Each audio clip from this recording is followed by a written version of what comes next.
মনে হচ্ছে যে জেলখানার ময়দানটা ইসলামী আন্দোলনের ঘাঁটি হয়ে গেছে। লিল্লাহে তাকবীর। আমি আস্তে বলবো, আপনারা জোরে বলবেন। আপনাদের সাথে কি মাইক আছে নাকি? আমার সাথে মাইক আছে। লিল্লাহে তাকবীর, লিল্লাহে তাকবীর। আল কোরআনের আলো সারা দুনিয়ায় জালো, সংসদে জালো, নারায়ে তাকবীর, নারায়ে তাকবীর। কোরআন আছে যেখানে, আলেম ওলামা যেখানে, শয়তান যেখানে, শয়তানের কালো হাত ভেঙে দাও, গুড়িয়ে দাও। নারায়ে তাকবীর। রাজপথে যখন দেওয়া যায় না, কামটা এটি সেরে নিলাম। কারণ রাজপথে দিলে কয় ওটা জামাতের লোকেরা, ধর মার, রিমান্ডে নিয়ে সাইজ কর। জোরে কোন আছে না নাই? কিন্তু এই আওয়াজ কি বন্ধ করা যাবে? রাজপথে বন্ধ করলে মসজিদ মাদ্রাসা খানকা মক্তব মার্কাজে হবে, ওইখানেও বন্ধ করলে ইসলামী জালসাতে হবে, ইসলামী জালসাতে বন্ধ করলে ঘরের ভেতরে হবে। ওখানে তো আর কারু বাপদাদার ঘর না, ওখানে হবে। ওখান থেকেও যদি কেউ ধরে নিয়ে চার দেওয়ালের মধ্যে ঢুকায়, ওখানে তো আর সমস্যা নেই। এই যে হুজুররা গেছে, তারা ওখানে রীতিমতো কোরআনের তাফসীর 16 আনা চালাচ্ছে। যারা বের হয়ে আসে তারা বলে যে ওখানে অমুক হুজুরের তাফসীর শুনলাম, বক্তব্য শুনলাম, মনে হচ্ছে যে জেলখানার ময়দানটা ইসলামী আন্দোলনের ঘাঁটি হয়ে গেছে। ঠেকান যাবে এটা? কারণ এটার যিনি মালিক তিনি কে? ওনার বাণীকে উচ্চকিত করার জন্য তিনি নিজেই দায়িত্ব নিয়েছেন। জোরে করে আল্লাহু আকবার। পাইলাম কোথায়? কোরআনে কারীম সূরাতুত তাওবা আয়াত নম্বর 40। জোরে করে আল্লাহু আকবার। وجعل كلمة الذين كفروا السفلى وكلمة الله هي العليا। আল্লাহ পাক বলেন, কাফেরদের কালেমা, তাদের স্লোগান আমি আল্লাহ সাতবক জমিনের নিচে পুঁতে ফেলে দিই। ওরা যদি লক্ষ লক্ষ স্লোগান দেয়, মাথার উপরে উঠবে না। ঘোষণাকার সুফলা মানে ইসমে তাবজিলের সিগা, যার চাইতে নিচে আর কিছু হয় না, সেই জায়গাতে আল্লাহ পাক কাফেরদের স্লোগানগুলো ডাবাই দেন। আর আমার আল্লাহ বলেন, আমার কালেমার যে আওয়াজটা, এটা আমি আল্লাহ পাক যত উঁচু জায়গা আছে আমার আরশ পর্যন্ত আমি বাড়াই দেই। ঘোষণাকার, ঘোষণাকার। সুতরাং আমরা কি কাফেরদের কালেমার পক্ষে থাকবো না আল্লাহর কালেমার পক্ষে থাকবো? এই জন্য মাঝে মাঝে একটু দিতে হবে ইনশাআল্লাহ। আজকে আমি ভূমিকার কলেবর বৃদ্ধি না করে সরাসরি কোরআনে কারীম থেকে তেলাওয়াত করার জন্য সিদ্ধান্ত নিয়েছি। আপনারা কি সেটা শুনতে রাজি আছেন? কোরআনে কারীমের 29 পারার ঠিক 1 নম্বর সূরা, সূরার নাম সূরাতুল মুলক। 2টা আয়াত পড়েছি। কয়টা? 2টা। আল্লাহ পাক বলছেন এই সূরার শুরুতে, তাবারাকাল্লাযী বিয়াদিহিল মুলক, বরকতময় সেই মহান আল্লাহ যার হাতে আছে রাজত্ব, যার হাতে আছে ক্ষমতা, যার হাতে আছে সবচেয়ে বেশি পাওয়ার। কে তিনি? জোরে বলেন। আল্লাহ রাব্বুল আলামিন বলেন, ওয়া হুয়া আলা কুল্লি শাইইন কাদির, আর তিনি সকল বিষয়ের উপরে ক্ষমতাবান, সবচেয়ে বেশি কুদরতওয়ালা। আল্লাহ রাব্বুল আলামিন বলেন, আমি যে ক্ষমতাবান তার সবচেয়ে বড় একটা প্রমাণ হলো আল্লাযী খালাকাল মাউতা ওয়াল হায়াতা লিয়াবলুয়াকুম আইয়ুকুম আহসানু আমালা। আমি আল্লাহ রাব্বুল আলামিন, তিনি সেই মহান সত্তা যিনি তোমাদের মৌতকে সৃষ্টি করেছেন এবং তোমাদের হায়াতকে সৃষ্টি করেছেন? কে সৃষ্টি করেছেন? জোরে বলেন। এই পৃথিবীতে আমাদেরকে যিনি জিন্দা রেখেছেন তিনি কে? আমাদেরকে যিনি আবার ডেড বডি করে এখান থেকে লাশ করে কবরের মধ্যে নিয়ে যাবেন তিনি কে? এই দুনিয়ার ডাক্তারেরা, কবিরাজেরা, যত চিকিৎসালয় আছে, বগুড়া মেডিকেল কলেজ সহ আন্তর্জাতিক খ্যাতি সম্পন্ন চিকিৎসালয়গুলি, এরা মানুষের চিকিৎসা করে কিন্তু গ্যারান্টি দিতে পারে না এই মানুষটা বাঁচবেই। কতক্ষণ না কেন? ইন্ডিয়াতে যারা চিকিৎসা করতে যায় তারা এসে বলে আমার যা করণীয় ছিল আমি করলাম, এখন ওপরওয়ালা উনি সব চাইতে বেশি জানেন কি হবে। হিন্দুরা পর্যন্ত ওপরওয়ালা কয়, তার মানে তিনি কে? হিন্দুরা কিন্তু আল্লাহকে বিশ্বাস করে। আপনারা বোধহয় ভয় পেয়ে গেছেন যে হুজুর উল্টা পাল্টা কয় কে? হিন্দুরা আল্লাহকে বিশ্বাস করে। প্রমাণ কি? আমি এক হিন্দুর কাছে জুতো পালিশ করতে দিছিলাম, তাই আমি বললাম যে একটু কালিটা কম হয়েছে। দাদা কালি কম হয়েছে? কয় যে হুজুর কম দিছি না বেশি দিছি ওপরওয়ালা জানে। তার মানে কি বুঝলাম? ওনারা আল্লাহকে, কথা কয় না, আল্লাহকে বিশ্বাস করে। তো ওদের দোষটা কি? জাহান্নামে যাবে কেন? কেন জাহান্নামে যাবে? বলে আল্লাহর সাথে তারা শিরিক করে। ওরা বিশ্বাস করে ওই আল্লাহকে ধরতে হলে ওই যে মন্দিরের মধ্যে যেটা বানিয়ে রাখছি ওর সামনে দুধ কলা দিতে হবে, ওর সামনে প্রসাদ দিতে হবে, ওখানে গিয়ে প্রণাম করতে হবে, তাহলেই ওই আল্লাহ পাওয়া যাবে। নাউজুবিল্লাহ কাল কবেন। এই শিরকি কি আল্লাহ পছন্দ করে? জোরে বলেন। যারা শিরক করে, পার্টনারশিপ করে আল্লাহর সাথে, এর থেকে জঘন্যতম অপরাধ আর একটাও হতে পারে না। কোরআনে কারীমের সূরাতুল মায়েদার ভিতরে আল্লাহ পাক বলছেন ওয়ামান ইউশরিক বিল্লাহি ফাকাদ হাররামাল্লাহু আলাইহিল জান্নাতা ওয়া মাআওয়াহুন নার। এই পৃথিবীতে যে ব্যক্তি আল্লাহর সাথে শিরিক করবে, আল্লাহ রাব্বুল আলামিন তার জন্য জান্নাতকে চিরতরে হারাম করে দিয়েছেন, আর তার ঠিকানা হবে জাহান্নাম। ঘোষণাকার, আরো জোরে বলেন ঘোষণাকার। তাহলে আল্লাহর সাথে শিরিক করলে জাহান্নামে যাওয়া লাগবে, এই ফতুয়া আব্দুস সালামের নয়, কার? এই জন্য হিন্দু মুশরিক হওয়া যাবে না, হতে হবে মুসলমান। ঠিক না বেটি?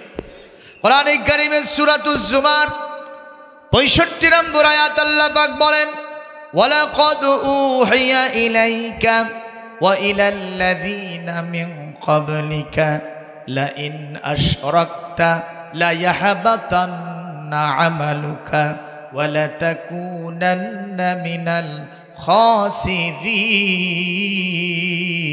খাসিরিন।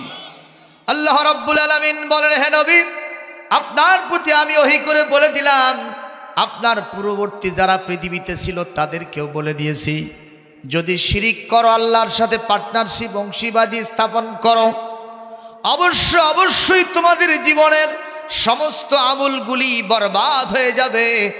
আর ওই ফেরাউন, নমরুদ, হামান, সাদ্দাদের মতো, আবু জেহেলের মতো তোমরা ক্ষতিগ্রস্ত হয়ে জাহান্নামে চলে যাবে। একটু জোরে কি নাউজুবিল্লাহ বলা যায় না? তাহলে আল্লাহর সাথে শিরিক করা যাবে না, নিষেধকার। শিরিকটা কি? শিরিক হলো ভাগ করে দেওয়া।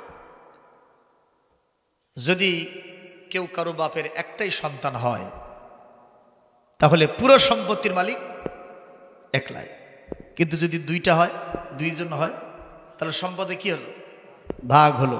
তাহলে বলেন তো, যদি একা একাই কেউ মালিক হয় সেখানে আরেকজন ভাগ বসালে মনটা খারাপ হয় না? কথা বলছেন না কেন? মনটা খারাপ হয়। তো গোটা বিশ্বের ক্ষমতার একচ্ছত্র মালিক কে? ভালো মন্দের মালিক কে? ক্ষমতা দেওয়ার মালিক কে? ক্ষমতা কেড়ে নেওয়ার মালিক কে?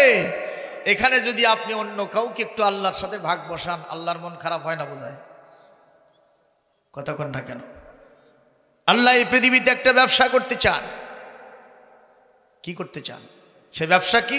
দিন প্রতিষ্ঠা করতে চান, তার রাজত্ব কায়েম করতে চান।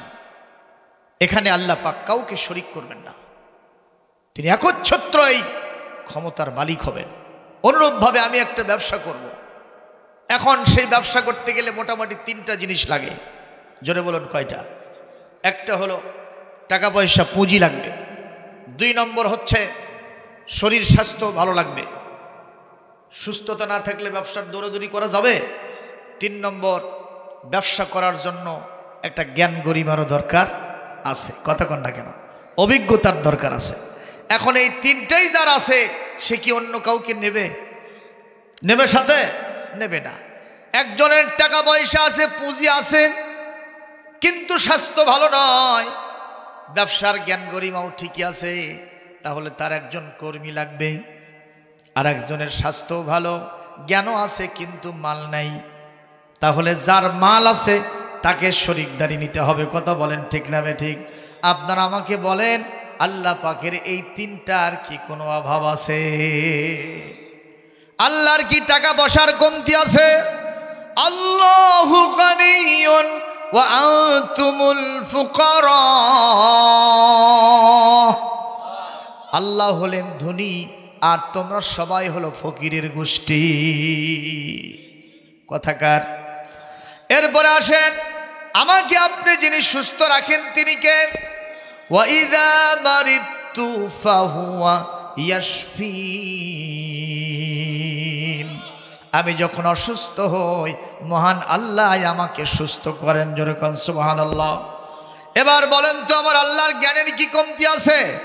আল্লাহ পাক বলেন, আটলান্টিক মহাসাগরে বসে, পারে বসে কেউ যদি আঙ্গুলটা চুবাই আর আঙ্গুলটা যদি এরকম মাথা তোলায়, আঙ্গুলের মাথায় একটু পানি জমবে কি জমবে না? কয় ফোঁটা? একটু জোরে বলেন। 1 ফোঁটা পানি জমবে। এইটা নেওয়ার কারণে ওই মহাসমুদ্র আটলান্টিক মহাসাগরের কতগুলো পানি কমছে? আটলান্টিক মহাসাগর কি টের পাইছে যে আমার এতটুকুন পানি গেছে? আল্লাহ রাব্বুল আলামিন বলেন, ওয়ামা উতিতুম মিনাল ইলমি ইল্লা কালিলা।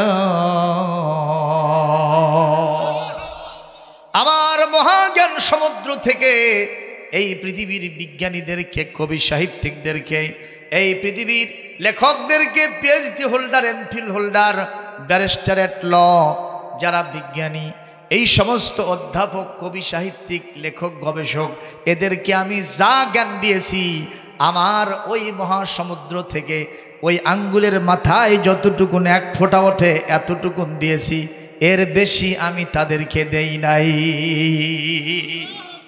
সেই জ্ঞান নিয়ে মানুষ আজকে আকাশে উঠতেছে। কতক্ষণ না কেন? এখান থেকে আকাশে যে বিমানটা উঠতেছে, ওখানে যদি কোনো বিমানের নাট বল্টু ঢিল হয়ে যায়, কম্পিউটারের মাধ্যমে এখান থেকে সেটা ঠিক করে দিচ্ছে। সুবহানাল্লাহ, আল্লাহু আকবার। আর মহান আল্লাহর কাছে আরো কত জ্ঞান সমৃদ্ধ আছে, সংরক্ষিত আছে। সুতরাং সকল জ্ঞানের অধিকার মূলাধার যিনি, তিনি কে? সুতরাং আল্লাহর সাথে কোনো শিরিক করা যাবে না। শুধুমাত্র বাচ্চা কাচ্চা চাওয়ার জন্য একটু মাস্তান যাও, কি যাব? অথবা ওটা তো মুর্দা পীর, জিন্দা পীরের কাছে যাব, যে বলো খাজা বাবা বিয়ে করেছি 14 বছর সন্তান হয় না, একটা দাও। কি খাজা বাবা কি সন্তানের দোকান দিয়েছে নাকি? কতক্ষণ না কেন? তাহলে সন্তান চাইতে হবে কার কাছ থেকে? একটু জোরে বলেন, কার কাছ থেকে চাইতে হবে? বজলুর রশিদ ভাইয়ের কাছে একজন এসে বলতেছে যে হুজুর 100টা টাকার জন্য না দোয়া করেন। বজলু ভাইয়ের কাছে জিজ্ঞেস করছে যে টাকা কেন দিলা? হুজুর আমার ছেলের সন্তান হয় না, খালি মেয়ে হয়, তো দোয়া করেন আল্লাহ যেন একটা ছেলের সন্তান দেয়, আপনার দোয়াতেই কাম হবি। হুজুর কাছে পাগলা শোন, আমার এই 3টে বিটি রে কতদিন ধরে হাটলিয়া দোয়া করি, কাম হয় না। ঠিক হচ্ছে, হুজুর তাহলে টাকা ফেরত দেন। তো টাকা ফেরত নিয়ে কই যাবা? কই যে যার বেটা চল আসে সেই হুজুরের কাছে যাব। আপনারা বলেন ওই হুজুরের কাছে গিয়ে কি বেটা চল হবে? একটু জোরে বলেন হবে? বেটা চল যিনি দেন, মেয়ে চল যিনি দেন, উভয়টা যিনি দেন, কিছুই যিনি দেন না তিনি কে? এরকম বিশ্বাসকে মজবুত করতে হবে ইনশাআল্লাহ। জোরে বলেন। যা কিছু আমি আপনি পেয়েছি এর সবচাইতে বেশি অবদান হলো আমার আল্লাহর, পুরোটা অবদান আমার আল্লাহ। আল্লাহর সাথে কোনো শিরিক করা চলিবে না। সকল ক্ষমতার মালিক কে যেন? একটু খেয়াল করেন, কোরআন থেকে দলিল দিচ্ছি, এরপরে আমি আপনি বুঝবো। আল্লাহ রাব্বুল আলামিন কোরআনে কারীমে সূরা আলে ইমরান আয়াত নম্বর 26 এবং 27 সেখানে কি বলছেন? তেলাওয়াত যখন শেষ হবে জোরে কি একটু আল্লাহু আকবার দেওয়ার মতো শক্তি আছে আপনাদের? একটু জোরে শুনে বলুন ইনশাআল্লাহ। قل اللهم مالك الملك تؤتي الملك من تشاء وتنزع الملك ممن تشاء وتعز من تشاء وتذل من تشاء بيدك الخير إنك على كل شيء قدير। আল্লাহ পাক বলেন, নবী হে আপনি আমার কাছে দোয়া করেন, হে আমার আল্লাহ, হে আমার রব, আপনি রাজাধিরাজ, যাকে ইচ্ছা ক্ষমতা দেন, যাকে ইচ্ছা থাপ্পড় মেরে তার থেকে ক্ষমতা কেড়ে নেন। জোরে করে আল্লাহু আকবার। যাকে ইচ্ছা সম্মান দেন, যাকে ইচ্ছা অসম্মানিত করেন, অপমানিত লাঞ্ছিত করেন। তিনি হলেন সকল বিষয়ের উপর ক্ষমতাবান। জোরে করে আল্লাহু আকবার। এই আয়াত যখন নাজিল হচ্ছিল তার আগে একটা ছোট্ট ঘটনা আছে, বলবো। আল্লাহর নবী যখন খন্দকের যুদ্ধের প্রস্তুতি গ্রহণ করছিলেন, সাহাবীদেরকে জিজ্ঞাসা করলেন, আমি খন্দকের যুদ্ধের, ওরা তো আহজাব সম্মিলিত বাহিনী যুক্ত ফ্রন্ট গঠন করে আমার মদিনাকে আক্রমণ করার জন্য আসতেছে, আমি তাদের জন্য প্রোটেকশন হিসেবে কি করতে পারি? কথা কি শুনতেছেন? সাহাবীদের ভিতরে এক একজন এক এক পরামর্শ দিল, কিন্তু বয়োবৃদ্ধ জ্ঞানবৃদ্ধ, অনেক বেশি বয়স হযরতে সালমান ফারসি রাদিয়াল্লাহু তাআলা আনহু, তিনি বললেন, ইয়া রাসূলুল্লাহ, মদিনাকে রক্ষা করার জন্য মদিনার পাশে আমরা একটু পরীক্ষা খনন করব, গর্ত করব, অনেক বড় গর্ত করব, যাতে ওরা এটা পার হতে না পারে। ওদের ঘোড়া থাকবে, এই ঘোড়া নিয়ে যাতে এটা ওদিক থেকে এদিকে পার হতে না পারে। পার যদিও হয়ও আগে এসে থমকে দাঁড়াতে হবে, তারপরে একটু ভাবতে হবে, তারপরে পার হতে হবে। ইতিমধ্যে আমরা তাদেরকে ঠেকায় দিব, ইনশাআল্লাহ কোনো সমস্যা হবে না। মারহাবা কর। সালমান ফারসির এই পরামর্শটা বিশ্বনবী কাজে লাগালেন। সিদ্ধান্ত হয়ে গেল, সাহাবায়ে আজমাইনকে হুজুর লাগায় দিলেন।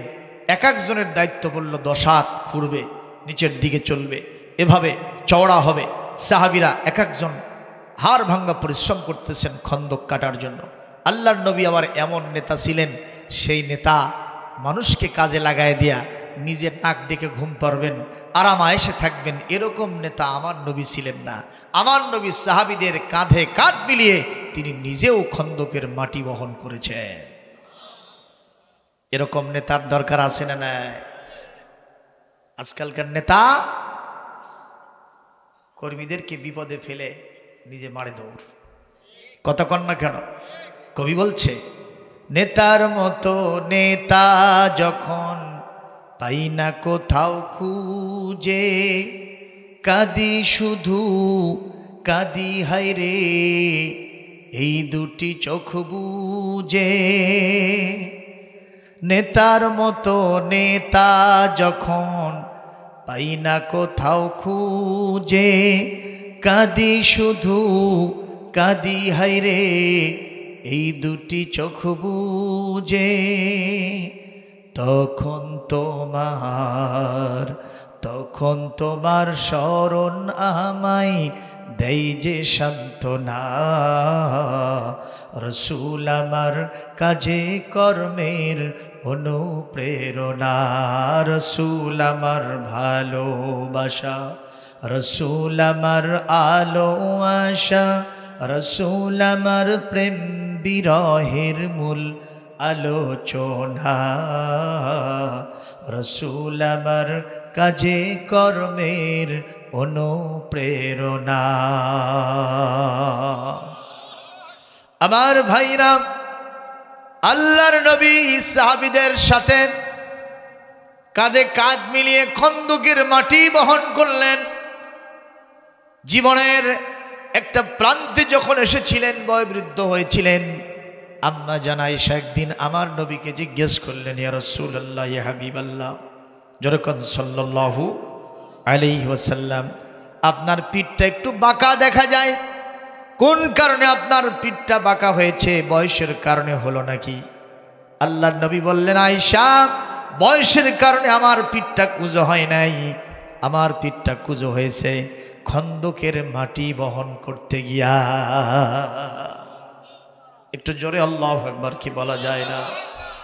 আর এই পৃথিবীর যারা ভুয়া লিডার ছিল, তার ভিতরে অন্যতম একজন ভুয়া লিডার নাম হলো আবু জেহেল। কথা কন না কেন? মানুষের কাছে বাকি খায়া টাকা দেয় না, এরকম ভুয়া লিডার 1400 বছর আগে ছিল, এখন বোধহয় নাই। জোরে কন। টাটকা আবু জেহেল এই সমাজের মধ্যে বেশি না কম? হোটেলে বাকি খায়া কয় টাকা দেওয়া লাগে না। কথা কন না কেন? বলে আমি অমুক নেতার লোক। কথা বলেন। আবু জেহেল এতই খারাপ ছিল, দুষ্ট মানবতা, মাজলুম মানবতাকে ফাঁকি দিয়া, তাদেরকে ঠকায়া, তাদের সমস্ত কিছুকে গসব করে নিয়ে যেত। কিন্তু টাকা পয়সা চাইলে উল্টো যে লোকটা মাজলুম, অধিকার বঞ্চিত, তার উপরে আঘাত করতে চাইতো। একটু জোরে কি নাউজুবিল্লাহ বলা যায় না? এই সব লিডারদেরকে কি মানা যাবে? জোরে কোন মানা যাবে? মানতে হবে আমার নবীকে, কারণ আমার নবীর চাইতে চরিত্রবান পৃথিবীতে অতীতে ছিল না, এখন নাই, ভবিষ্যতেও হবে না। আমার নবীর চরিত্রের ভূয়সী প্রশংসা যিনি করেছেন তিনি কে? এক জায়গা নয়, দুই জায়গায় না, কত জায়গা বলবো। আল্লাহ রাব্বুল আলামিন বলেন, এই পৃথিবীতে আমার নবীর চরিত্র হলো ফুলের মতো পবিত্র। জোরে করে আল্লাহু আকবার। লাকাদ কানা লাকুম ফি রাসূলিল্লাহি উসওয়াতুন হাসানাতুন লিমান কানা ইয়ারজুল্লাহা ওয়াল ইয়াউমাল আখিরা ওয়া যাকারাল্লাহা কাসীরা। There is an excellent example for you in the life of messenger of Allah subhanahu wa ta'ala, for him who fears Allah subhanahu wa ta'ala and remembers Allah subhanahu wa ta'ala and the last day of judgment. জোরে কোন আল্লাহু আকবার। আল্লাহ রাব্বুল আলামিন বলেন, আমার নবীর জীবনের ভিতরে উত্তম আদর্শ আছে সেই মানুষের, যে মানুষ আমার আল্লাহকে পেতে চায় আর আখিরাতের নাজ নিয়ামত নিয়া জান্নাতের মধ্যে সুখে থাকতে চায়, তার জন্য আমার নবীর জীবনের মধ্যে আদর্শ আছে। জোরে কোন সুবহানাল্লাহ। ঘোষণাকার, আরো জোরে কোন ঘোষণাকার। সম্মানিত উপস্থিতি, এইভাবে কোরআনে কারীমের কোন জায়গায় কোন পাতায় আপনি যাবেন, সেখানে আল্লাহ পাক আমার নবীর ভূয়সী প্রশংসা করেছেন। এটা কি শুধু আল্লাহই বলেছেন না বাস্তবেও আছে? একটু জোরে কোন আছে না নাই? খেয়াল করেন, মক্কার পাশে একটা গোত্র ছিল, আবু জেহেল কতই খারাপ ছিল, সেই গোত্রের নাম হলো ইরাজ গোত্র। কি নাম বল? ওই গোত্রের একজন লোক বাইদি ভাই শুনেছে মক্কার বাজারে উটের দাম বেশি। জোরে কোন কিসের দাম? ওর নিজের একটা উট পেলে পুষে বড় করছে। আমাদের দেশে অনেকে এখন দেখবেন এড়ে গরু পালতেছে, খাসি পালতেছে, কখন বিক্রি করবে? সামনে কুরবানির সিজনে হাটে তুলবে। কতক্ষণ? এইভাবে এই লোকটি তিলে তিলে তিলে তিলে তার উটটাকে বড় করেছে, পেলে পুষে অনেক বড় করেছে। এই উটটাকে নিয়ে মক্কার বাজারে চলে আসছে। চেনা নাই জানা নাই। মক্কার বাজারে উটটা উঠায়া অন্যান্যদের কাতারে দাঁড়ায় আছে। In the meantime Abu Jahl তার সাঙ্গপাঙ্গকে চালা সামুন্ডাকে বলল, চলো মক্কার বাজার থেকে একটা উট কিনে নিয়ে আসি। এটা দেখে সেটা দেখে, কোনোটা পছন্দ হয় না। এই রাজগোত্রের লোকটার উটটা একটা দেখায় আবু জেহেলের পছন্দ হয়ে গেছে। তার মানে শকুনের চোখ পড়ে গেছে উটের উপরে। এসে বলতেছে, উটকার লিমান আদিন না ক, এই উটটা কার? বলে হাজিহিন না কতুল্লি, এটা আমার উট। বলে ইন্নি ইশ আশতারি না কাতেক, আমি তোমার উটটাকে কিনবো। বলে হ্যাঁ কেনেন, সমস্যা কি, কত দাম? বলে এত দাম। ঠিক আছে, এই উটের রশি ধরো, উটের রশি ধরো। লোকটা বলেন, রশি আগে কেন ধরবেন, আগে টাকা দেন। যে তুমি কি আমাকে চেনো? তুমি কি আমাকে চেনো? বলে না, আমি তো আপনাকে কোনোদিন দেখি নাই, আমি আপনাকে তেমন চিনিও না। সেলা সামুন্ডার এসে এই কথা আসতে কোষ, এই কিন্তু আমাকে গুরু, আমাদের মক্কার সবচেয়ে বড় লিডার, এনার নাম আবুল হাকাম ওরফে আবু জেহেল।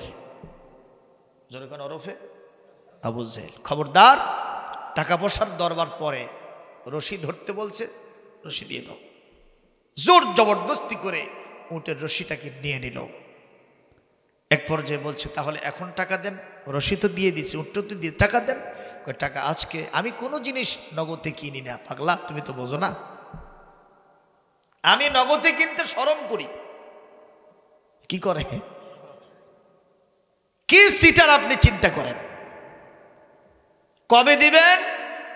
আমি তো আপনাকে চিনি না, আপনার বাড়ি ঘরও জানি না, আপনার কি সম্মান মর্যাদা তাও বুঝি না, আপনাকে কোথায় পাবো?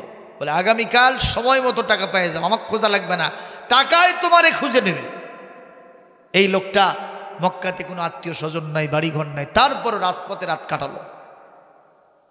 পরের দিন সকাল থেকে সন্ধ্যা পর্যন্ত অপেক্ষার প্রহর গুনছে, কিন্তু এখন পর্যন্ত আবু জেহেলের পক্ষ থেকে কোনো টাকা পয়সার খবর, একটু জোরে কোন খবর নেই।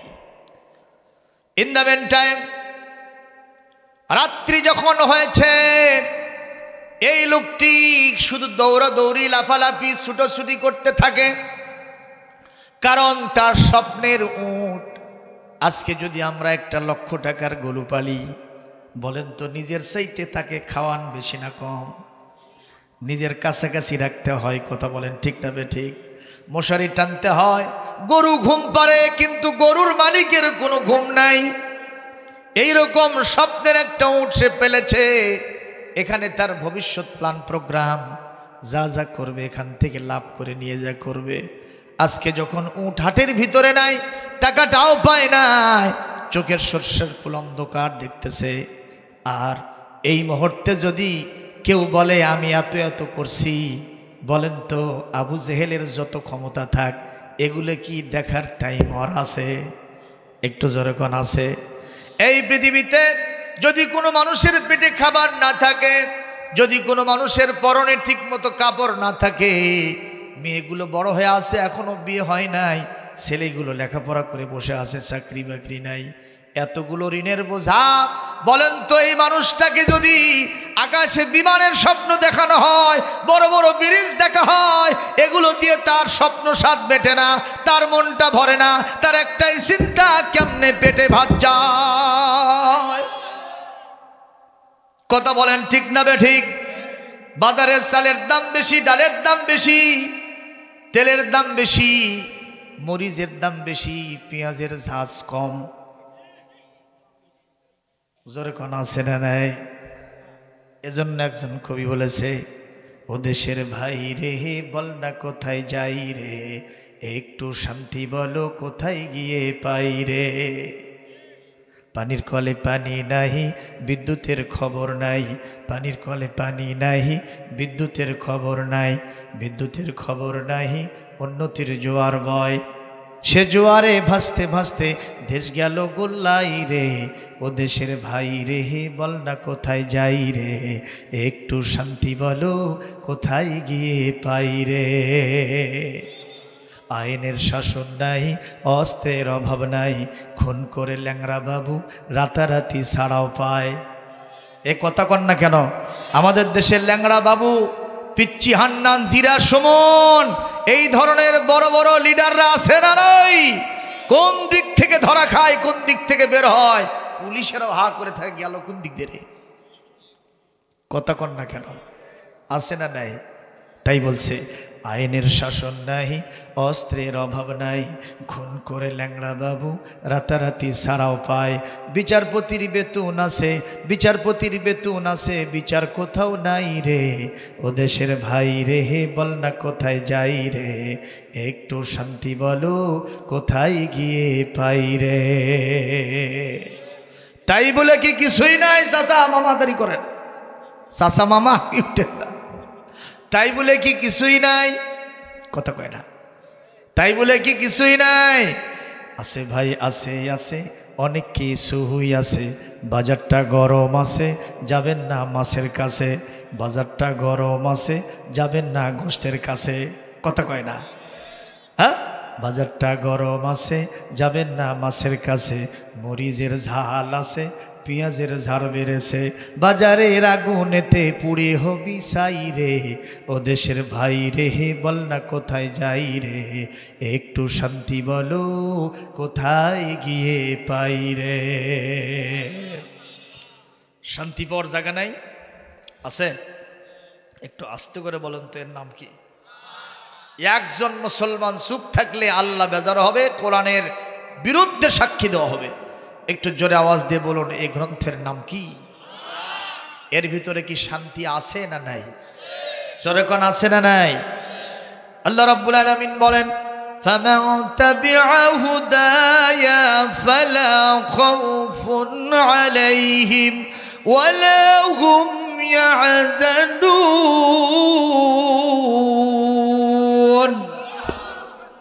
আল্লাহ পাক বলছেন, এই পৃথিবীতে যারা আমার এই হেদায়েত কোরআনটাকে মেনে চলবে, তাদের জন্য কোনো ধরনের ভয় নাই, কোনো ধরনের চিন্তা নাই। সুবহানাল্লাহ জোরে বলেন। ঘোষণা কার ভাই? জোরে কোন কার ঘোষণা? সুতরাং আমি বলবো, আমাদের দেশের সরকার বাহাদুরকে আপনারা বড় বড় ব্রিজ বানাইছেন, রাস্তা বানাইছেন, সত্যি তাই ব্রিজগুলো দেখলে মনে হয় এটা বাংলাদেশ না।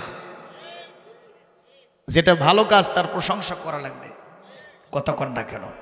বড় বড় ব্রিজ হয়েছে, পদ্মা ব্রিজ, স্বপ্নের সেতু হয়েছে, আমাদের বগুড়ার আশেপাশে বড় বড় ব্রিজ হয়েছে, রাস্তাঘাটগুলি সেই রকম প্রসারিত হয়েছে। কথা কন। এই যে আমি এখনই বগুড়া থেকে যখন আসতেছিলাম, আস্তে করে একটু ফোনের দিকে তাকাইছি, তারপরে তাকায় দেখি গোহাইল ব্রিজ পার হচ্ছে। কিভাবে যে আসলাম, রাস্তা সুন্দর আলহামদুলিল্লাহ। কর আমরা বলবো রাস্তাঘাট আলহামদুলিল্লাহ যথেষ্ট হয়েছে। এখন এই রাস্তা দিয়ে যারা চলবে, সেই সব মানুষগুলোর চরিত্র ভালো করার জন্য কোরআনের শাসন কায়েম করতে হবে। ঠিক তবে ঠিক।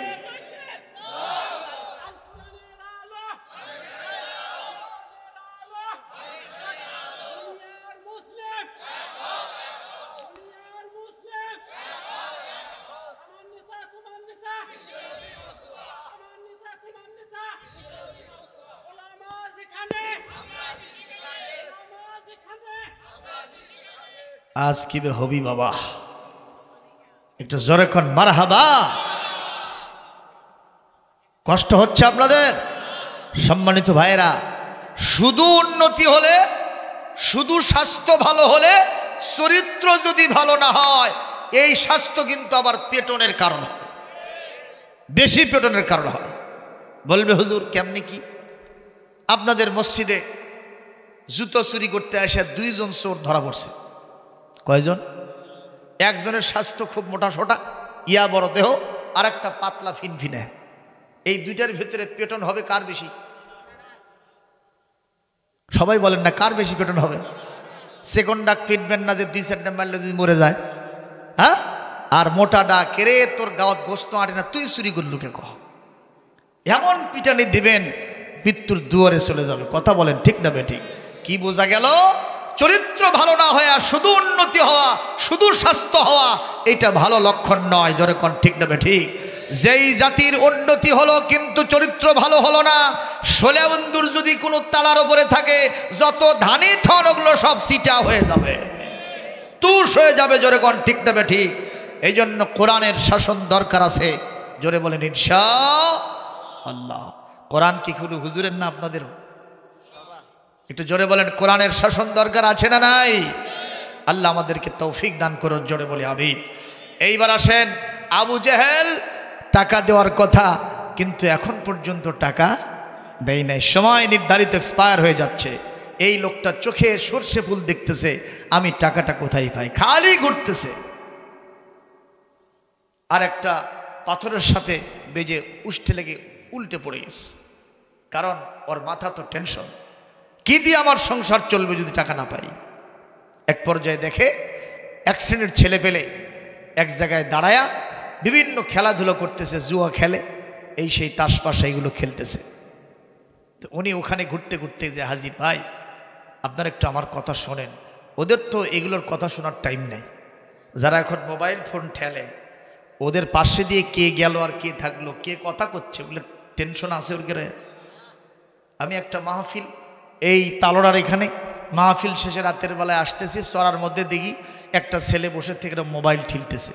তা আমার গাড়িটা পার হয়ে আসলো এত রাতে 2টার দিকে প্রায়, ওই সায় থেকে দেখলো না যে এটা কি গেল, এখানে মোবাইলই দেখতেছে। আর এত আসক্ত এই মোবাইলের প্রতি এই জাতি, যেরকম ঠিক নেবে ঠিক। আমি বলবো এই জাতিকে বিনষ্ট করার জন্য, ধ্বংস করার জন্যই ফোনটাই যথেষ্ট। এজন্য এটারও লাগাম টেনে ধরতে হবে। এটা আমি আব্দুল সালাম পারবো না, পারবে আমাদের সরকার বাহাদুর। আমরা কোরআন শরীফ সামনে নিয়ে মাননীয় প্রধানমন্ত্রীকে এবং সরকার বাহাদুরকে বলবো, জাতির চরিত্র গড়ার জন্য কোরআনের শিক্ষাকে বাধ্যতামূলক করে দেন। বলেন ইনশাআল্লাহ।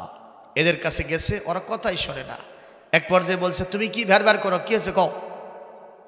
বলছে, ভাই আবু জেহেলকে চেনেন? কি হয়েছে? আবু জেহেল কি করছে? আমাদের উট কিনে নিছে, আমার উট কিনে নিছে, তা আমার টাকা দেয় নেই। আজকে দিনের দেওয়ার কথা, রাতও তো চলে যায়, আমি তো মনে হয় টাকা পাবো না। আপনারা কি একটু আমাকে আবু জেহেলের কাছ থেকে টাকা আদায় করে দিবেন? ওরা তখন অট্ট হাসিতে লিপ্ত হয়ে গেছে, কারণ এই বাহিনীটাও হলো আবু জেহেলেরই বাহিনী। কথা কন না কেন? আজকে বিভিন্ন জায়গায় ছেলেপেলেগুলি 10টা হুন্ডা 20টা গুন্ডা, সব কিছু ঠান্ডা। কথা কন না কেন? নেতারা তার করে পালে। কথা বলেন। বিভিন্ন জায়গায় মদ খায়, গাঁজা খায়, জুয়া খেলে, বিভিন্ন জায়গায় আড্ডা দেয় গভীর রাতে। আপনি যদি গোড়া হাতান, একজন লিডারের সংস্পর্শ আছেই না আছে। বাইরে আমার এই ছেলে পিলিগুলি বলতেছে, আমরা পারবো না, ওর তো আমাদের লিডার, গুরু, গডফাদার, ওনার কাছে আমরা যেতে পারবো না। তুমি যদি এটা ফিরে পেতে চাও, ওই যে দেখো দাঁড়ে আর কামে বসে একটা টুমকু মুলুবি কোরআন তেলাওয়াত করতেছে, তার সামনে কিছু পাগল বসে আছে, তার কাছে যাও। যদি পারে ওর মাধ্যমে তুমি টাকা আদায় করো। ওদের বিশ্বাস আমার নবী শুধু মসজিদের মৌলবি, ওই আমার নবীজি বড় লিডারের সামনে কোনো কথা বলতে পারবে না। এই চিন্তা করে নবীর প্রতি ক্রিটিসাইজ করে নবীজিকে অপমানিত করার জন্য নবীজির দিকে ইঙ্গিত করেছে। যদি পারে ওনার কাছে যাও, উনি চেষ্টা করে দেখবে পারে কিনা। ওদের চিন্তা মোহাম্মদ ফেল করবে, কিন্তু আমার আল্লাহ বলেন এই পৃথিবীতে নবীরা আমার জননেতা ছিল। ওরা শুধু মসজিদের নেতা না, ওরা গোটা সমাজ পরিচালনা করে। কোরআনে কারীম সূরাতুল আম্বিয়া 73 তেলাওয়াত হয়ে গেলে আল্লাহু আকবার দিতে হবে, পারবেন? ওয়াজআলনাহুম আইম্মাতান ইয়াহদুনা বিআমরিনা ওয়া আওহাইনা ইলাইহিম ফি'লাল খায়রাত ওয়া ইকামাস সালাতি ওয়া ইতাআস যাকাতি ওয়াকানু লানা আবিদিন। আল্লাহ রাব্বুল আলামিন বলেন, এই পৃথিবীতে আমি আমার সব নবীদেরকে জননেতা বানাইছিলাম। সুবহানাল্লাহ। কি নেতা? জননেতা বানাইছিলাম। তার মানে বোঝা যায় নবীরা নামাজেরও ইমামতি করছেন, আবার তারা দেশের ইমামতিও গ্রহণ করেছে। এই কাজটা যদি কেউ করতে যায় ঝুঁকি আছে না নাই? জোরে কন। আমার নবীর চাইতে ভালো মানুষ তাদের কাছে কেউ ছিল না, কিন্তু নবী যখন বলেছেন না, আমি আমার নেতৃত্ব শুধু মসজিদে রাখবো না, এই নেতৃত্ব আমি জমিনের মধ্যেও খাটাবো, এ কথা বলাও সারা, নবীর বিরুদ্ধে অ্যাকশনে যাওয়াও সারা। কথা কোন ঠিক না বেঠিক? আমাদের বড় হুজুর কোরআনের পাখি শুধু যদি ওয়াজ করে খেতেন, শুধু যদি তাফসীর মাহফিল করে করে তার জীবন চালাতেন, আমার মনে হয় তিনি বাংলাদেশের 1 নম্বর ধনী হয়ে যেতেন। একটু জোরে বলেন ঠিক না বেঠিক? কিন্তু আমার বড় হুজুর জীবনের শেষ মুহূর্ত 13টা বছর দুঃখে দুঃখে কেন প্রকষ্টের মধ্যে জীবন পান করলেন, এমনকি শেষ সময়ে নিজের স্ত্রী বেঁচে থাকা তার হাতের 1 ঢোক পানি পর্যন্ত পান নাই। কতক্ষণ ঠিক না বেঠিক? একটু পরিচর্যা নেবেন সেটাও সুযোগ হয় নাই। একটাই মাত্র কারণ ছিল, শুধু নেতৃত্ব তাফসীর মাহফিলে নয়, শুধুমাত্র কোরআনের মঞ্চে নয়, ওই খানকা মাকতুব মারকাজ মসজিদে নয়, আমাদের নেতৃত্ব বিশ্বময় ছুটে চলবে, এইটাই ছিল তার অপরাধ। এই কারণে তার পরিণতি ভোগ করতে হলো। তবে কথা সত্য, আল্লাহ পাক বলেন, আল্লাহু লা ইউহিব্বুজ জালিমিন, দিনের প্রয়োজনে আমি কিছু মানুষকে শহীদ হিসেবে গ্রহণ করব, আর যারা তাদেরকে শহীদ করে দেবে তারা হবে জালেম, আর আমি ওই জালেমদেরকে কখনো পছন্দ করি না। তার মানে তারা তাদের আখিরাত নষ্ট করেছে, আর বড় হুজুরের দুনিয়া তারা নষ্ট করে দিয়েছে। বড় হুজুর আখিরাত কামাই করেছে, আর তারা আখিরাতকে লস করেছে। লিল্লাহে তাকবীর। আরো জোরে কোন আল্লাহু আকবার। আমি আপনি বলেন তো, এই পৃথিবীতে কি চিরস্থায়ী হিসেবে আসছি? যেতে হবে কিনা? আর যদি যেতেই হয়, শ্রেষ্ঠ মৌতের নাম হলো শাহাদাতের মৌত।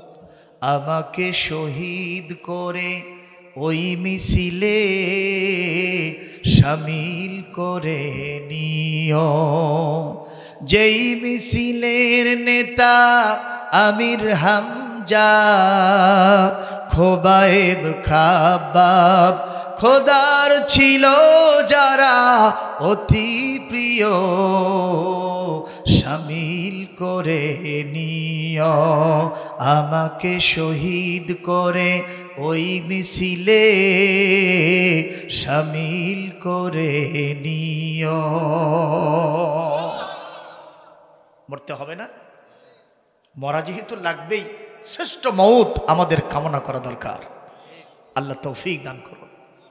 ওরা মনে করছে মোহাম্মদ টুপিওয়ালা ওটি বসে আছে, ওইতে এত মাতবরি করে, দেখি আবু জেহেলের সাথে দেন দরবার করে লোকটা উঠ উদ্ধার করে দিত, পারে নাকি? জোরে কোন পারবে কি না? কারণ আমার নবী নয় শুধু, এই পৃথিবীতে যারা আল্লাহর সাথে আছে, আল্লাহ তাদের সাথে থাকে, আল্লাহর সাহায্য তাদের সাথে থাকে। চলে বলুন ঠিক না ঠিক? কোন রক্ত চক্ষুকে তারা পরোয়া করে না। এই লোকটা সরল বিশ্বাসে, শুনতেছেন কথা, আমার নবীর কাছে 1 পা 2 পা করে চলে গেছে। জীবনে কোনোদিন আমার নবীকে এই লোকটা দেখে নাই, কিন্তু আজকে নবীজির চেহারা দেখাও সারা, তার ভেতরটা পরিবর্তন হওয়াও সারা। কারণ এই পৃথিবীতে যারা আল্লাহ ভক্ত হয়, তাদের চেহারার ভিতরে কালো মানুষ হলেও যিনি নূর পয়দা করে দেন তিনি কে? কালো চেহারার ভিতর দিয়েও নূরের চমক বের হয়ে আসে। কথা বলেন না কেন? হযরতে বেলালের চেহারা কি খুবই ভালো ছিল? আমাদের মা বোনেরা যে তরকারি রান্না করে, পাতিলের নিচে যে কালো থাকে, এর থেকেও বেশি কালো হযরত বেলাল। কিন্তু চেহারাটা কালো হলেও অন্তরটা আল্লাহর কাছে খুব ভালো ছিল। কোরআনে কারীমের আয়াত তার শানে নাজিল হয়েছে। আল্লাহু আকবার। নবীজি মেরাজ শরীফে গিয়ে ফিরে এসে যখন আলোচনা করছিলেন, বেলাল তখন পাশে দিয়ে হেঁটে যায়। বেলাল কামিয়ার তাআল হুনা সারিআন লাকা বাশারাতুন আযীমা, তোমার জন্য একটা মহৎ শুভ সংবাদ আছে। হযরত বেলাল বলছেন, ইয়া রাসূলুল্লাহ মা হাযি, সেটা কি? বলে, আমি গত রাতে যখন জান্নাতের ভিতরে ঘুরতেছিলাম, মনে হচ্ছিল এত বড় জান্নাত একা একই কেমনে দেখি, আমার সাহাবীদের মধ্যে কেউ যদি আমার সাথে থাকতো তাহলে আমি খুব ভালো অনুভব করতাম, মজা পেতাম। বড় বাগান একলা একলা কি ভালো লাগে ঘুরতে? এটা কেউ যদি থাকতো। এই কথার উদ্রেক হওয়ার সারা আমি হঠাৎ করে তাকায় দেখি আমার সামনে দিয়া জান্নাতের জমিনের ভিতরে তুমি জুতা পায়ে দিয়া খসখস। নবীজির প্রতি কম না বেশি ছিল? আল্লাহর নবী যেই দিন ইন্তেকাল করলেন, হযরতে বেলাল বিশ্ব নবীর বাড়িতে গেলেন, যে দেখলেন ফাতেমাতুজ জাহরা রাদিয়াল্লাহু তাআলা আনহা সবচাইতে বেশি কাঁদতেছিল। আর এখন তো নবীর বাড়ি নাই, ওই ঘরের ভিতরই আমার নবীর কবর হয়েছে।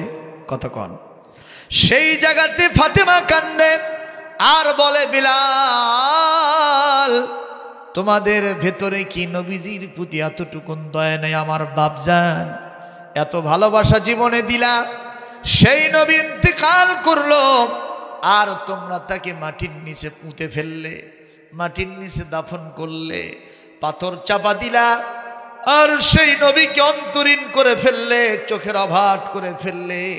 তোমাদের মনের ভিতরে কি এতটুকুন দয়া হলো না? হযরত বেলাল সব কিছু সহ্য করতে পারলেন, ফাতেমার এই কথা তার সহ্য হলো না। হযরত বেলাল রাদিয়াল্লাহু তাআলা আনহু কাটা কবুতরের মতো ছটফট করতে করতে জমিনে পড়ে গেলেন। আল্লাহু আকবার, জোরে কোন। এই মুহূর্তে ওদিক থেকে হযরত আবু বকর সিদ্দিক রাদিয়াল্লাহু তাআলা আনহু এসে বেলালকে বুকের উপরে টেনে তুলে নিয়েছেন। হুঁশ ফিরে আসলো। বেলাল বলতেছেন, ও ভাই আবু বকর, আস্তাযিনু ইলাইকা, আমি আপনার কাছে একটু পারমিশন চাই। কিসের পারমিশন? বলে, আমি আর মদিনায় থাকবো না। যেই মদিনায় বিশ্বনবী নাই, এই মদিনায় আমি বেলাল আর কখনো আজানও দিব না। মদিনার মাটিতে আমি থাকবো না, আমাকে একটু পারমিশন দাও। হযরত আবু বকর বললেন, আমি আছি যেখানে আপনাকেও থাকতে হবে সেখানে। যত চেষ্টা করেন আপনাকে আমি সিরিয়াতে যাইতে দেব না, মদিনায় থাকতে হবে, মসজিদে নববীর মিনারে দাঁড়ায় আজান দিতে হবে। হযরত বেলাল বারবার তিনি পারমিশন চাইলেন, কোন প্রকার অনুমতি পাইলেন না। কষ্ট হচ্ছে নাকি আপনাদের? একবার যে আবু বকর রাদিয়াল্লাহু তাআলা আনহুর 2 থেকে 2.5 বছর সময় চলে গেল, ক্ষমতায় আসলেন হযরত ওমর রাদিয়াল্লাহু তাআলা আনহু। হযরত ওমরের কাছে তিনি পারমিশন চাইলেন। হযরত ওমর বললেন, ঠিক আছে, যদি আপনি আজান না দেন আর এখানে থাকতে যদি আপনার মন না চায়, আপনি রুচির পরিবর্তনের জন্য সিরিয়ায় চলে যান, আমি অনুমতি দিয়ে দিলাম। উনি চলে গেলেন সিরিয়াতে। মসজিদের দামেস্কের কেন্দ্রীয় জামে মসজিদে নামাজ পড়েন। সেখানে মানুষের সাথে খুব বেশি একটা কথাবার্তা কর না, আস্তে আস্তে একটু ধ্যান করেন। রাতের বেলায় তাহাজ্জুদ পড়ে বিশ্বনবীর কাছে সালাম পৌঁছায় দেন, মহব্বতের দরুদ এবং সালাম পড়েন। একদিনের ঘটনা, হঠাৎ করে হযরত ওমর ইবনুল খাত্তাব রাদিয়াল্লাহু তাআলা আনহু তিনি চলে আসছেন সিরিয়াতে ভ্রমণ করার জন্য, সরকারি সফরে, রাষ্ট্রীয় সফরে। দামেস্কের কেন্দ্রীয় মসজিদে যাওয়াও সারা, বেলালের সাথে দেখা হওয়াও সারা। হযরত বেলালকে সালাম দিয়ে মুসাফা মুআনাকা বুকের সাথে জড়িয়ে ধরে বলেন, ভাই বেলাল, একটা অনুরোধ আপনার প্রতি, কতদিন মদিনার মসজিদ খা খা করে আপনার আজান হয় না, আজকে অন্তত একটা দিন এই মসজিদে আপনার আজান শুনতে চাই। হযরত বেলাল বললেন, ওমর, যত কথাই বলো না কেন, তুমি রাষ্ট্রীয় ক্ষমতায় থাকতে পারো, আমার প্রতি কোনো পরোয়ানা দিতে পারবে না, নির্দেশ করতে পারবে না। আমি আগেও বলেছি, এখনো বলছি, নবীজি যেই দেশে নাই, নবীজি যেই পৃথিবীতে নাই, আমি নবীর স্মরণে সেই জায়গায় আর কোনোদিন আজান দেব না। হযরত ওমর ব্যর্থ হলেন। উনি চলে আসলেন একদিন রাতের বেলায় তাহাজ্জুদের নামাজ পড়ে বিশ্ব নবীর প্রতি সুন্নত তরিকায় দরুদ এবং সালাম পড়ে তন্দ্রায় গেছেন। লক্ষ্য করলেন স্বপ্নের ভিতরে মদিনা মুনাওয়ারা থেকে বিশ্ব নবী তার সামনে হাজির হয়ে গেছে। যে বলতেছে, বিলাল আর কতদিন তুমি নিঃসঙ্গ জীবন কাটাবে? তুমি কি আমার মদিনায় আর আসবা না বেলাল? বেলাল রে, আমার মদিনায় কি আসার তোমার সময় হয় নাই? আমার মসজিদে কি তুমি আর আসবা না? এই কথা বলাও সারা, কিছুক্ষণের ভিতরে তার ঘুমটা ভাঙাও সারা। ঘুমের থেকে জেগে সালাত আদায় শেষে ঘোড়া দাবড়ায়া মদিনা মুনাওয়ারা এসে বিশ্ব নবীর রওজা মোবারকের সামনে মোহব্বতের সালাম দিয়া কাটা কবুতরের মতো ছটফট করতে করতে সেন্সলেস বেহুশ হয়ে পড়ে গেছেন। বাইদি ভাই কথাটা সাহাবীদের কানে চলে গেল। সব সাহাবীরা দৌড়ে এসে বেলালকে মাথায় পানি দিয়া সুস্থ করার পরে সবাই বলল, বেলাল এসেছেন যখন আজান দিতে হবে তখন। হযরতে বেলাল বলেন, যতই কথা বলো ওই কাজ আমি পারবো না। সবাই বলে, কেন দিবা না, কেন দিবা না? বলে, আমি যখন ওখানে আজান দিব, আজান দেওয়ার এক ফাঁকে যখন বলবা আশহাদু আন্না মুহাম্মাদুর রাসূলুল্লাহ, আমি সাক্ষ্য দিচ্ছি মুহাম্মদ আল্লাহর রসুল। আল্লাহ রসুল জীবিত থাকতে উনি মেম্বারের ভিতরে বসা থাকতেন, আর আমি আজান দিতাম আর নবীর দিকে চেয়ে চেয়ে আঙ্গুল দিয়ে ইশারা করে সাক্ষী দিতাম। আজকে সেই নবী নাই, ওই বাক্য উচ্চারণ করাও সারা, আমি বেলাল মরে যাওয়াও সারা। আমি পারবো না, পারবো না, আর আজান আমি দিব না। একবার যে হযরত ওমর আসলেন, বারবার তার সাধলেন, অনুরোধ করলেন, দরখাস্ত করলেন, বেলাল কিছুতেই রাজি হয় না। বাইদি ভাই কথাটা চলে গেছে। রাসূলুল্লাহর দৌহিত্রদয় আল হাসান আল হুসাইন সাইয়্যিদা শাবাবি আহলিল জান্নাহ, হাসান হুসাইন আমার বিশ্ব নবীর দুইজন নাতি। জোরে কর আল্লাহু আকবার, আরো জোরে কর আল্লাহু আকবার। নবীজি তাদেরকে ভালোবাসতেন না ঘৃণা করতেন? একটু জোরে কর, কেমন ভালোবাসতেন? বুখারী শরীফ কোরআনে কারীম সূরাতুল আহজাব আয়াত নাজিল যখন হয়ে গেল, নবীজি সাল্লাল্লাহু আলাইহি ওয়াসাল্লাম মসজিদে নববীর ভিতরে জুমার নামাজের খুতবা দিচ্ছিলেন। In the meantime Hasan আর হোসাইন ছোট্ট দুই ভাই মসজিদের ভিতরে দৌড় মারতেছে। জামার একটা হাতা লাগাইছে, আর একটা হাতা মাটি দিয়ে ছেঁচড়ে যাচ্ছে। পাজামা একটা পরেছে, আর একটা এরকম মাটি দিয়ে ছেঁচড়া যাইতেছে। বলেন তো দৃশ্যটা কি খুবই ভালো? জোরে কোন। আমাদের বাল বাচ্চা বাবার টানে এরকম দৌড় মারে কিনা? মা হয়তো জামা পরে দিচ্ছে, বাপ বাজার থেকে আসছে, সফর থেকে আসছে, আওয়াজ পাওয়ার সারা ওই জামা অর্ধেক পরা হয়েছে, আর একটা মাটি দিয়ে ছিঁচড়ে যাচ্ছে, দৌড়ে বাপের কাছে যায়। নবীজি মসজিদে নববীতে এইভাবে যখন তিনি খুতবা দেন, হাসান হুসাইন মাকে বলে, মা জামা গায়ে দেব না, যতটুকু হয়েছে যথেষ্ট, আগে নানার কাছে গিয়া খুতবা শুনে নেই। দুই ভাই যখন দৌড় বেড়েছে, আল্লাহর নবী চিন্তা করলেন জনাকীর্ণ মসজিদ, হাজার হাজার সাহাবী কিরাম পরিবেষ্টিত মসজিদ আমার, সেখানে আমার পরিবারের সন্তান কলিজার টুকরা হাসান হোসেন এইভাবে আসতেছে, দৃশ্যটা তো ভালো দেখায় না। কথা বলেন ঠিক না বেঠিক? নবীজি আমার সঙ্গে সঙ্গে খুতবা ফেলে দিয়া দুই ভাইকে নিয়া একটাকে ডান কোলে আর একটাকে বাম কোলের ওপরে নিলেন, আর আল্লাহর কাছে কোরআনে কারীমের সূরাতুত তাগাবুনের 15 নম্বর আয়াত পড়ে ওজর খাই করতে থাকলেন। আমি কি সেই আয়াতটা একটু পড়ব? একটু জোরে কন, আরো জোরে কন। ঘুমে ধরে নাকি? দেখেন তো আশেপাশে কেউ ঘুমায়? এ বাবা কষ্ট হচ্ছে রে, শোনা কষ্ট হচ্ছে? আমি কি আরো একটু ওয়াজ করব? আপনাদের শোনার মতো মানসিকতা আছে? দেখি একটু এজেন্ট অনুমতি হয়ে যাক, আর একটা বার অনুমতি হোক। লিল্লাহে তাকবীর, লিল্লাহে তাকবীর, লিল্লাহে তাকবীর। আলহামদুলিল্লাহ। তামাম যতই লোক হয়েছে জমে জমে বসে গেছেন, জোর করে আলহামদুলিল্লাহ। কি কোনো কষ্ট হয় আপনাদের? আল্লাহর নবী আয়াত পড়লেন,